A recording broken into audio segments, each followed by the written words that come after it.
پشتی بریارا ریبریا خسر گو چارده روزا حضر عام به مجی هناك إجراءات وكيري فيبريا كامبي مستندنة جوتشونا وهاتن مساكن عندي زيارة جي ممنع عندي إلا منظمات جو بكاربة آليكاريا نان وآب وتشتي خدمي بقدمينه ويا روان هيلن درباس ببه يجبو وتجمعات جي ممنع عندنا إجراءات جي مستندي ما جهاز قداني لبردريه مدخله كامبي جو بق قياس درجة حرارتها حركسي هر ور بقرة بانجا مج حمو منظمات باندقة بمروفاهية وبأركي خوالي همبري كامبا وشو كان يرابي وبكاربة آليكارية بفي كامبير بكي وكي حيان هاتش منظمات نقدم عندي بيوستيام بقلك تشتا هي مواد تعقيمة هي لبكة هي كمامات هي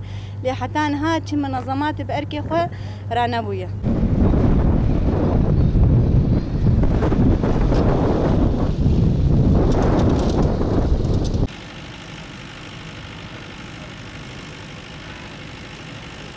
قسم الصحة إجراءات اللي نحن أخذناها مشان هل فترة الانتشار الكورونا بمنطقة شمال شرق سوريا.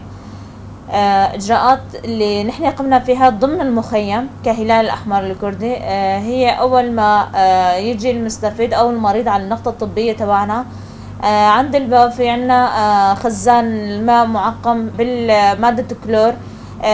هاي أول إجراء اللي عم يقوم فيها المراجع إنه أول شيء بس قبل ما يفوت على المركز يغسل إيديه، وبعدها في عنا غرفة خيمة كبيرة. هاي خيمة تباعد أكثر من 1.5 متر بين المريض والمريض مشان إجراءات الوقاية من الكورونا.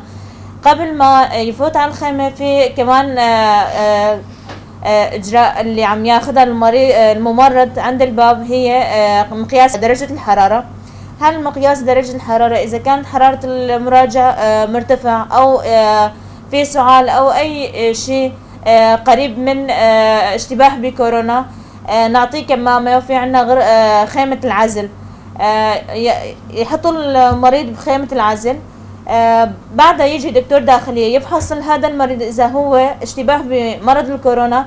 في عنا أرقام الطوارئ نتواصل معهم ويجوا ياخدوا هالمريض على حجر الصحي أو مكان عزل لحتى يعملوا إجراءات اللازمة لهذا المريض. في سيارات هي سيارات خاصة للأمراض الكورونا، سيارات إسعاف خاصة بهذا المرض. مشان هيك ما ناخذهم بالسيارات اللي موجودة عنا بالمخيم وشوكاني. الشيء الثاني كمان انه في نقص عنا بالكمامات. نحن اللي كمامات اللي عنا ويتوفر عنا للستاف اللي موجود عنا، وحالات اللي اشتباه مثل سعال او ارتفاع الحرارة نعطي بس هدول. بس نتمنى من المنظمات او من اي جهة انه يساعدوا هدول الناس اللي موجودين بالمخيم وشوكاني بالكمامات بالمواد المعقمات لحتى يحافظوا على حالهم. إذا في حالة يجي حالة اشتباه بالمخيم بظن إنه راح ياخذ أغلب المخيم كلياتهم على هالمرض ينتشر يعني بشكل فوري بين المخيم.